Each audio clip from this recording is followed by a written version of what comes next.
Crankshafts snapped without warning inside brand new locomotives while railroad executives watched their expensive purchases sit dead on sidings for weeks awaiting parts that never arrived. Turbochargers seized and caught fire on mountain grades where stranded trains blocked main lines for hours. The company that had built America's mightiest steam engines was destroying its own reputation with every diesel it shipped, while a competitor backed by General Motors was taking orders faster than their factory could fill them. The transition from steam to diesel power represented the most dramatic technological shift in railroad history, and two companies stood at the center of this transformation with completely opposite approaches to building locomotives. The American Locomotive Company, known as ALCO, had spent decades perfecting the art of steam locomotive construction and viewed diesel as an interesting experiment that might supplement their traditional business. Electromotive Diesel, backed by the enormous resources of General Motors, saw diesel as the future of railroading and built their entire company around that single belief. ALCO approached dieselization the same way they'd approached steam,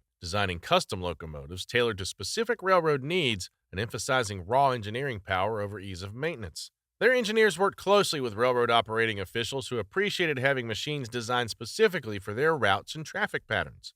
EMD took lessons from automobile manufacturing, creating standardized machines that could be mass-produced on assembly lines and serviced quickly by mechanics with basic training. The economic argument for diesel was overwhelming. Steam locomotives achieved only about 10% thermal efficiency and required constant attention from large maintenance crews. Diesel offered triple the thermal efficiency, 90% availability rates compared to steam's 50%, and dramatically reduced labor needs. A diesel locomotive could run for days between servicing stops, while steam engines needed water, coal, and mechanical attention at frequent intervals. The diesel war lasted roughly 3 decades, from the late 1930s to the 1960s. By 1948, diesels already handled 34% of passenger miles on American railroads. By 1952, they moved 81% of all freight. The transformation happened faster than anyone had predicted, and the company that adapted quickest would claim the spoils. The story begins with the company that once dominated American railroading. The American Locomotive Company was formed in 1901 through the merger of 8 different locomotive builders, including the famous Schenectady Locomotive Works.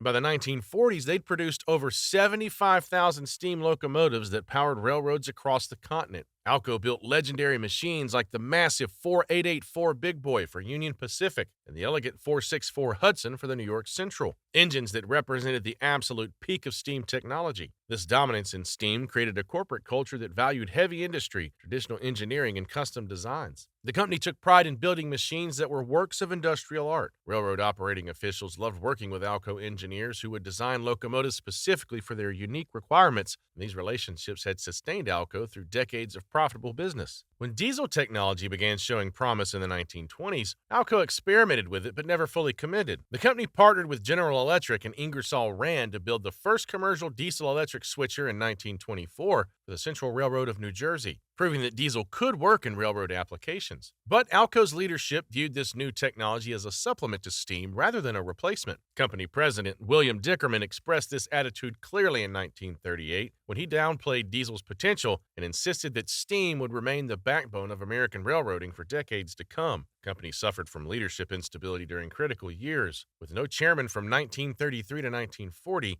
and diesel experts like Perry Egbert were slow to gain influence in an organization dominated by steam veterans who couldn't imagine their technology becoming obsolete. World War II made everything worse. Government allocations during the war gave EMD significant advantages in developing mainline diesel locomotives, while ALCO was restricted to building switchers and steam engines. By the time ALCO fully committed to diesel after the war ended, they'd surrendered years of development time that they would never recover. Their main competitor had taken a completely different approach from the very beginning. Electromotive Division never suffered from divided loyalties between steam and diesel because they'd never built a steam locomotive. The company originated in 1922 as the Electromotive Engineering Corporation, focused on gasoline-electric rail cars rather than traditional locomotives. And this focus on new technology shaped everything about how they operated and thought about the railroad business. General Motors acquired the company in 1930 after purchasing Winton Engine Company, which supplied engines to Electromotive. This acquisition brought automotive manufacturing expertise and virtually unlimited financial resources to a small company that had previously struggled to compete with established locomotive builders. GM opened a massive new production facility in LaGrange, Illinois in 1935, and EMD began applying assembly line methods that the railroad industry had never seen before. Where ALCO built custom machines one at a time using skilled craftsmen who took pride in their individual work, EMD built standardized units in volume that could be ordered from a catalog and delivered quickly to any railroad that wanted them. This required a fundamental shift in how railroads thought about locomotive procurement. Instead of commissioning custom designs, they'd select from EMD's standard offerings and adapt their operations accordingly. EMD's diesel-first mentality meant they had no steam business to protect and no reason to slow the transition. While ALCO hesitated, EMD produced breakthrough machines like the 1934 Burlington Zephyr Streamliner that captured public imagination and the 1939 FT Freight Demonstrator that toured American railroads, proving diesel could handle mainline service. The FT demonstrations were particularly important because many railroad officials had assumed diesel would never replace steam for heavy freight work. Watching the FT haul tonnage over mountain grades with dynamic braking changed minds across the industry. The first direct confrontation between these philosophies came in the switcher market. Railroads needed small locomotives for yard work long before they were ready to replace mainline steam power with diesel, and this switcher market became the first battleground. ALCO acquired McIntosh and Seymour in 1929 to build diesel engines in-house, and their HH series switchers initially dominated with robust designs well suited for heavy yard work. ALCO controlled 73% of diesel locomotive sales in 1934 and 83% in 1935, numbers that suggested they would lead the diesel transition just as they had led in steam. EMD entered the switcher market later but brought advantages that ALCO struggled to match. Their NW2 model, introduced in 1939, featured an integrated design with engine, generator, and electrical systems all developed together rather than assembled from components sourced from different suppliers. ALCO outsourced their electrical equipment to General Electric and Westinghouse, creating coordination problems that EMD avoided by controlling everything in-house. Railroads tested both brands extensively during the late 1930s and early 1940s, and the results began shifting the market with stunning speed. ALCO's switchers offered more raw power for heavy work, but EMD units spent less time in the shop and more time earning revenue. Maintenance costs proved lower, and mechanics found EMD equipment easier to troubleshoot. EMD captured 17% of the market in 1935, then surged to 66% by 1940. This dramatic reversal happened before mainline diesel competition even began, demonstrating that railroads valued uptime and serviceability more than peak performance specifications. EMD's advantage grew even stronger when they introduced an engine that would change everything.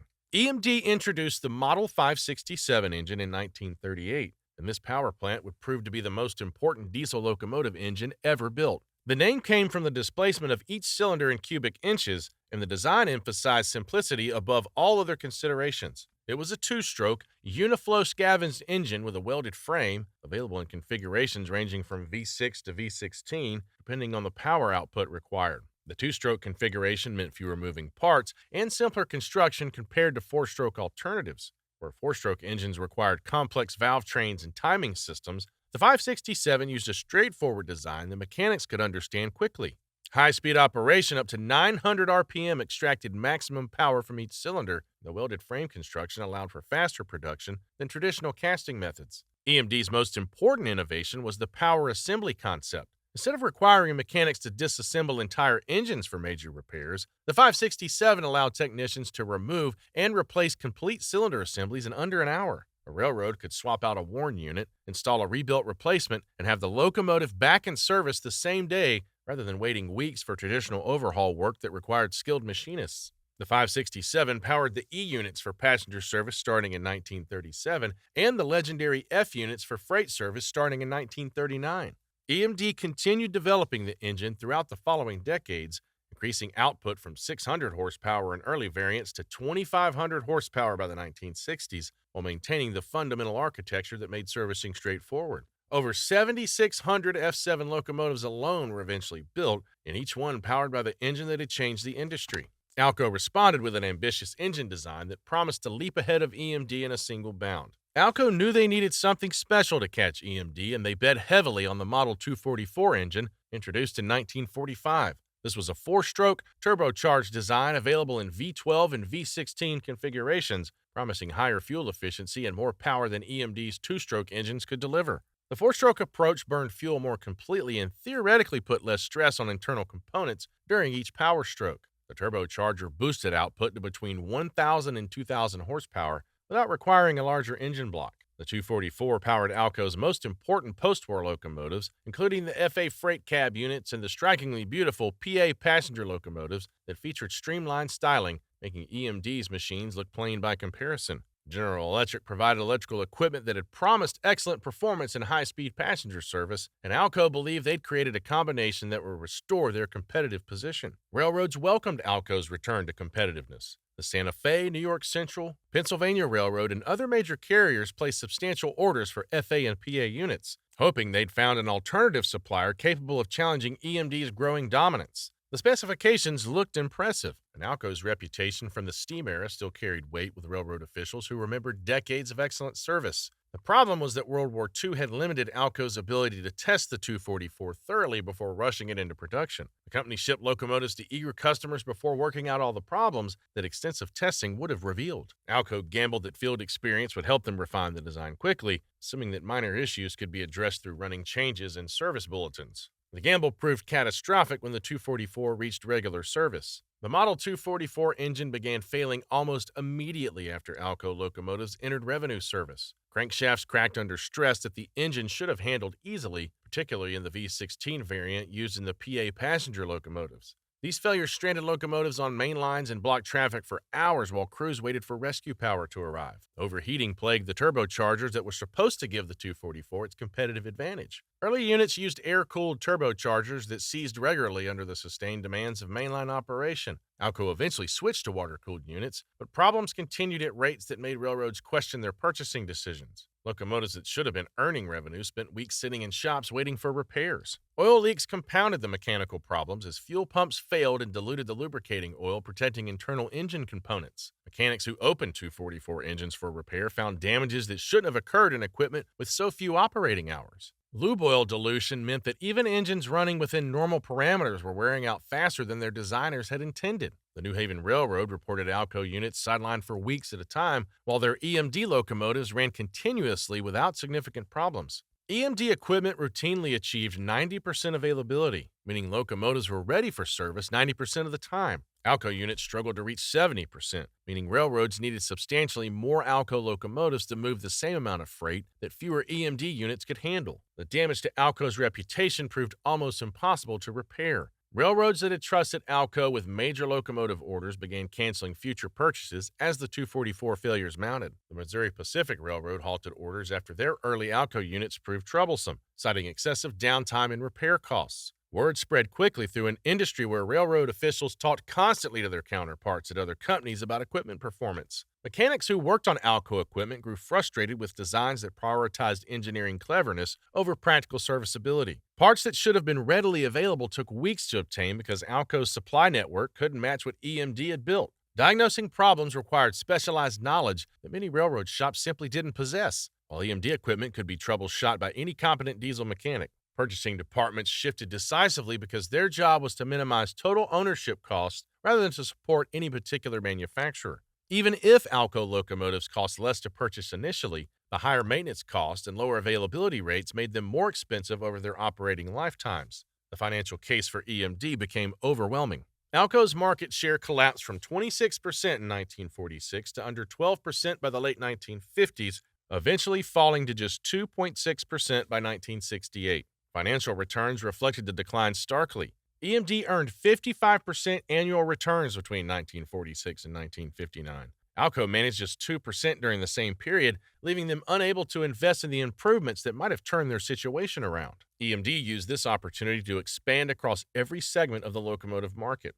While ALCO struggled, EMD refined and expanded their locomotive lineup with successful models that captured ever larger market shares. The original FT gave way to the improved F3 in 1945, which featured better electrical systems. The F7 followed in 1949 and became the best-selling locomotive model in American history, with over 3,800 units delivering 1,500 horsepower, each with dynamic braking for mountain operations. EMD invaded road switcher territory with the GP7 in 1949, a hood unit design offering better visibility for yard work while maintaining mainline capability. Over 2,700 were sold. The GP9 followed in 1954 and sold over 4,100 units, becoming the standard locomotive for railroads wanting versatile machines that can handle any assignment from switching to through freight. Standardization across the product line meant railroads could maintain entire fleets with common parts and common training. A mechanic who knew how to service an F7 could work on a GP7 with minimal additional instruction because the fundamental systems were identical. Spare parts inventories could serve multiple locomotive types, reducing the capital tied up in maintenance supplies. EMD's market share reached 75% by 1954 and climbed to 89% by 1957. They achieved this dominance while deliberately avoiding behavior that might trigger antitrust scrutiny, demonstrating that genuine competitive advantages rather than monopolistic practices drove their success. ALCO's sales collapsed from $131 million in 1951 to just $26 million by 1954. ALCO desperately tried to recover with improved designs that addressed their earlier failures. ALCO's engineers worked to develop alternatives that could restore confidence in their equipment. The RS series road switchers, particularly the RS3 introduced in 1950, offered improved adhesion and earned respect from railroads willing to give ALCO another chance. Over 1,300 RS3 units were sold, proving that ALCO could still compete when their equipment worked properly and suggesting that recovery might be possible. The real hope came with the Model 251 engine, introduced in 1953 as a completely redesigned four-stroke diesel addressing the fundamental problems plaguing the 244. The 251 offered better durability, improved fuel efficiency, and potential for high horsepower output matching anything EMD offered. ALCO engineers had learned from their failures and built something genuinely excellent that represented real engineering progress. Later Century Series locomotives powered by the 251 proved technically outstanding. The C630 delivered 3,000 horsepower with superior lugging power for heavy freight service. The C636 pushed output to 3,600 horsepower. Operating crews appreciated these machines for their pulling power and distinctive exhaust sound that became beloved among rail fans.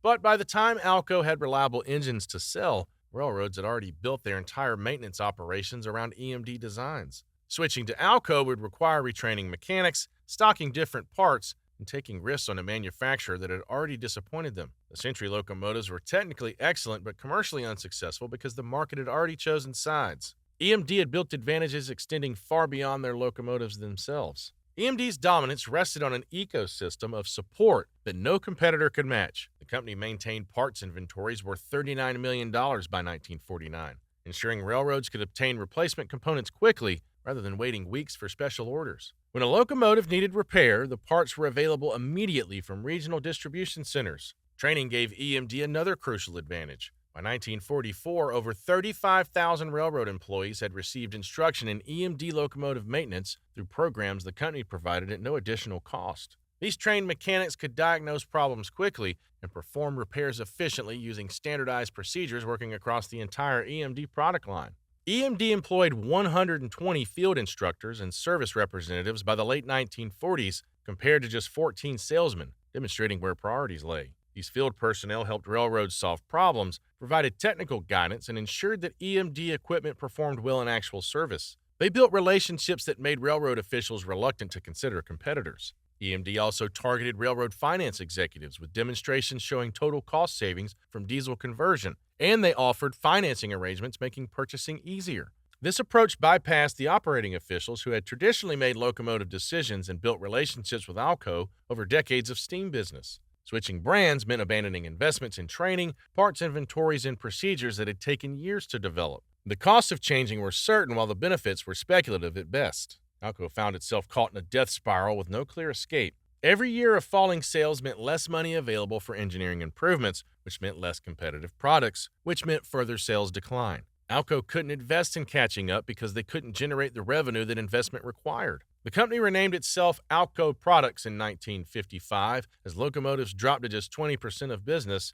reflecting desperate diversification into nuclear equipment, oil-filled machinery, and other industrial products. The partnership with General Electric fractured in 1953 as GE grew frustrated with being associated with ALCO's reliability problems and saw opportunities to enter the locomotive market independently. This split deprived ALCO of a key supplier while creating a new competitor. GE launched the U-25B in 1959, further fragmenting the market share that ALCO desperately needed. By the 1980s, GE would overtake even EMD using many of the same strategies that had made EMD successful. Reduced research funding forced ALCO to copy competitor innovations rather than developing original solutions. The company that had once led the industry in locomotive engineering found itself following others and struggling to match features that EMD had introduced years earlier. By 1969, after mergers with Worthington in 1964 and Studebaker-Worthington in 1967 that were meant to provide financial stability, ALCO abandoned locomotive manufacturing entirely. They sold their designs to Montreal Locomotive Works and closed the Schenectady plant that had built locomotives for nearly a century. The company that had once dominated American railroading exited the business completely after building only about 10% of American diesel locomotives compared to EMD's 60%. Understanding why EMD won matters more than simply acknowledging their victory. EMD's victory came from philosophy rather than just products. They didn't win because they built the most powerful locomotives or the most efficient engines. ALCO's four-stroke designs were theoretically superior, offering better fuel efficiency and higher potential output, but theoretical advantages meant nothing when locomotives sat in shops awaiting repairs instead of hauling revenue freight. EMD's approach to business proved equally important. Their emphasis on standardization, training, and customer support created value beyond the locomotives themselves. They understood that railroads were buying transportation capability rather than machines, and transportation capability depended on locomotives actually running.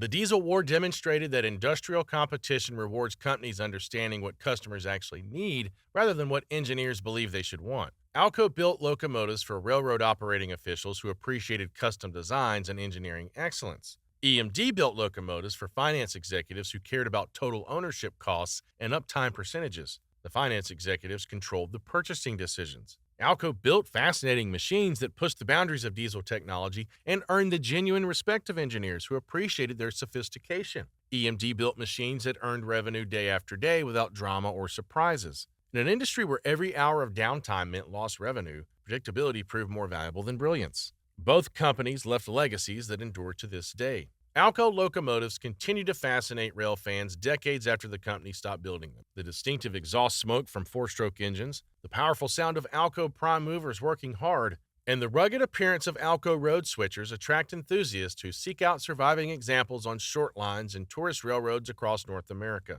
Preservation groups maintain ALCO equipment at museums, ensuring future generations can experience machines representing a different approach to locomotive design. EMD continues building locomotives today as part of Progress Rail, a Caterpillar subsidiary, and their current models trace direct lineage back to the 567 engine architecture that won the diesel war. The SD-70 and similar locomotives hauling freight across America today use design principles EMD established in the 1940s, proving that their philosophy of standardization remains relevant nearly a century later. General Electric eventually overtook EMD by the 1980s using many of the same strategies that EMD had pioneered, including extensive customer support and training programs. GE's success demonstrated that EMD's methods were replicable by competitors willing to invest in the same ecosystem approach. Today, GE's locomotive business operates under Wabtec, continuing the competitive dynamics that the diesel war established. The diesel war shaped modern American railroading in ways extending beyond the locomotives themselves. Standardization became the dominant approach to railroad equipment.